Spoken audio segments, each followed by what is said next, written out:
9 जून को पीएम मोदी के शपथ ग्रहण समारोह के लिए गहन सुरक्षा घेरे में दिल्ली। राष्ट्रीय राजधानी अब 9 जून को होने वाले तीसरे कार्यकाल के प्रधानमंत्री नरेंद्र मोदी के हाई प्रोफाइल शपथ ग्रहण समारोह से पहले एक सुरक्षा अभियान के लिए तैयार हो रही है। पिछले साल G20 शिखर सम्मेलन के दौरान देखे गए उपायों की तरह शहर अब देश भर की खुफिया एजेंसियों और सशस्त्र बलों द्वारा समन्वित जमीन से हवा में निगरानी के साथ एक किला बनने के लिए तैयार है।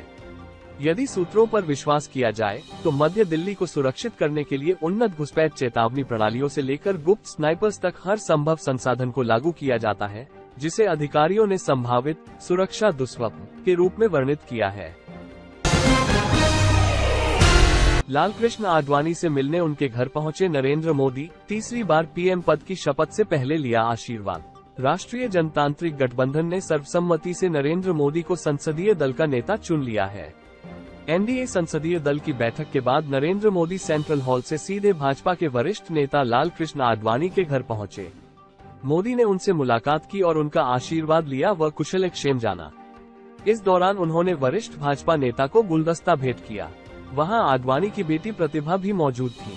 आडवाणी से मुलाकात के बाद वो भारतीय जनता पार्टी भाजपा के पूर्व अध्यक्ष जोशी के आवास पर गए। मोदी ने इसके बाद पूर्व राष्ट्रपति रामनाथ कोविंद से भी मुलाकात की। एनडीए बैठक में पीएम मोदी ने थपथपाई सीएम योगी आदित्यनाथ की पीठ, कैमरे में कैद हुआ बड़ा संकेत वाला पल।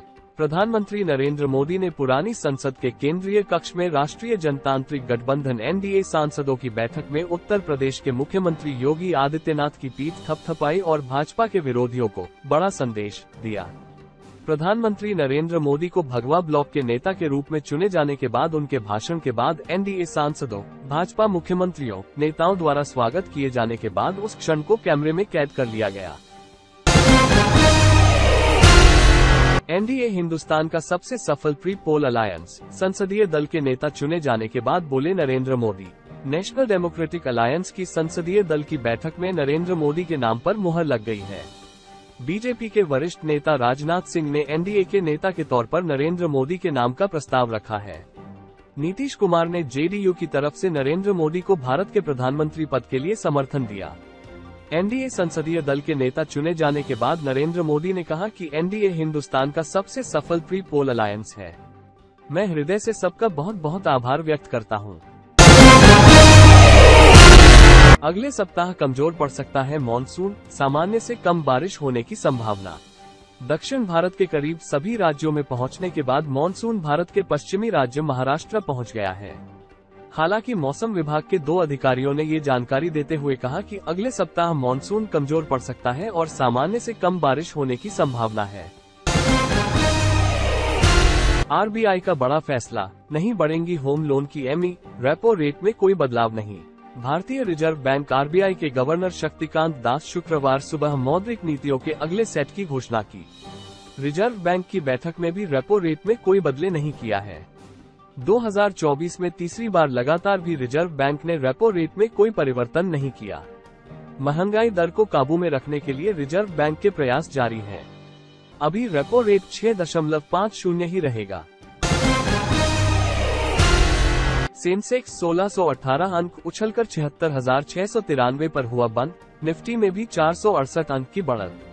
हफ्ते के आखिरी कारोबारी दिन आज यानी 7 जून को बाजार ऑल टाइम हाई पर पहुंच गया है।